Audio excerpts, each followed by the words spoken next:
of you remember this little gem right here? First, follow the entire thing, or shut the entire fuck up. And after this individual came out with this very poorly constructed argument against Christianity, there was no shortage of evangelists and Christian TikTokers and YouTubers that completely tore this argument apart. But never in my wildest dreams did I ever think that Pastor Voddie Baucham of Voddie Baucham Ministries was actually going to get a hold of this TikTok. And let me tell you, his response to her argument, or lack thereof, puts mine to shame, and I have no qualms with telling you guys that. Not only did I do a response, but Red Pen Logic did a response, as well as so many other apologists, pastors, and Christians alike on so many different social media platforms, YouTube, Instagram, TikTok, you name it. But Voddie Baucham, that's a completely different type of evangelist, guys. I mean, this guy is a world-renowned pastor, apologist. I mean, the guy has gone on to nighttime TV and argued with the likes of Gavin Newsom and humiliated them for the progressive workers of iniquity that they are. I mean, I can't say it any nicer than that. But the way that Pastor Baucham did it puts my video to shame, and pretty much every other that I've seen. So without further ado, let's go ahead and check out his response, guys. Yeah, well, you pick and choose. Our religion says that being gay, bi, trans, lesbian is a sin. Your religion also says that having sex during your period is a sin. How can you ignore that? Your religion also says that eating bacon is a sin. How come you ignore that? Your religion also says eating lobster is a sin. Cutting the sides of your hair is a sin. Wearing clothes made out of mixed fabrics is a sin. Getting a tattoo is a sin. A man trimming the edges of his beard is a sin. You run all over to Leviticus and these other places, and you talk about an abomination, but then, you know, you'll eat shellfish, and, you know, and you'll cut the edges of your beards, and you'll sow different seeds in your fields. And certainly, anybody heard this? Anybody heard this? That if a woman is not a virgin on her wedding night, she's to be stoned to death, and that planting two different kinds of seeds in the same field is a sin.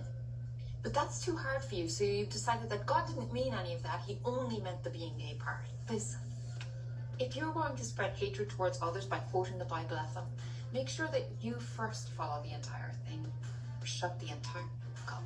And then for most Christians, they just start going, well, Let me help you. There are three types of laws in the Bible. There's moral law that is forever binding on all people in all places and all times. We have this summarized for us in the Ten Commandments. There are also civil laws. These civil laws were for the nation of Israel as a nation in the ancient Near East. These laws expired with the nation of Israel, but they are still of general equity because they're based on those moral laws. Thirdly, we had the ceremonial laws. These ceremonial laws were laws that were designed to do two things. Number one, identify Israel as God's unique people, worshiping him uniquely in their context. And secondly, to point forward to the person and work of Christ. So when you talk about cutting the edge of the beard, you're actually talking about ceremonial law and Israel not being like the nations around them. When you're talking about their dietary laws, you're talking about Israel not being like the nations around them. When you talk about civil laws, you're right. We're not bound by those as they are, but they are of general equity. This is why in our own laws, we refer to things like negligent homicide, which in Leviticus would say, if your ox gores someone, you're accountable for what your ox has done.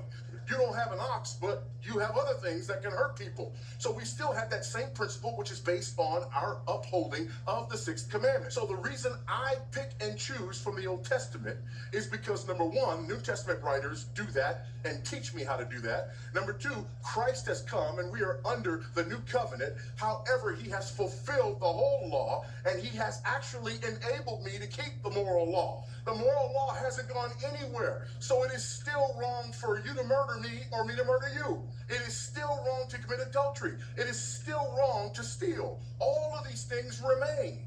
So it is because I understand how the Bible is written and I use the Bible carefully that I don't just pick and choose according to what I like, which is the exact opposite of what you are doing. So I have a better question for you. You wanted to know why I pick and choose certain parts of the Bible. I can explain it to you in painstaking detail, and it gets to an authority that's higher than me. But what I want to know is this. Why is it that you get to pick and choose from the Bible? and you don't know why, and you don't know how, and whatever you choose is what you happen to want at the moment. And what's better for our society? People who decide what's right based upon what they want at the moment, or people who understand and recognize that there is a law higher than themselves and who submit and subject themselves to that law? You answer that for me, and then we can go back to our discussion on same-sex marriage. Amen, man. And you know what, guys? I honestly got chills the first time that I saw that because, like I said, no matter how well I could have done a rebuttal or any other Christian YouTuber or TikToker or whatever the case may be, there would have been no way for us to deliver such a powerful retort the way that Pastor Baucham did. And I'm so eternally grateful to great generals of God like him, because you know what, at the end of the day, if you are not listening to men like that, you guys are missing out on a great Christian education. Because the problem with atheism, the problem with non-believers, the problem with people of the world who want to remain in secular ways of iniquity is that no matter what, they will never have an answer.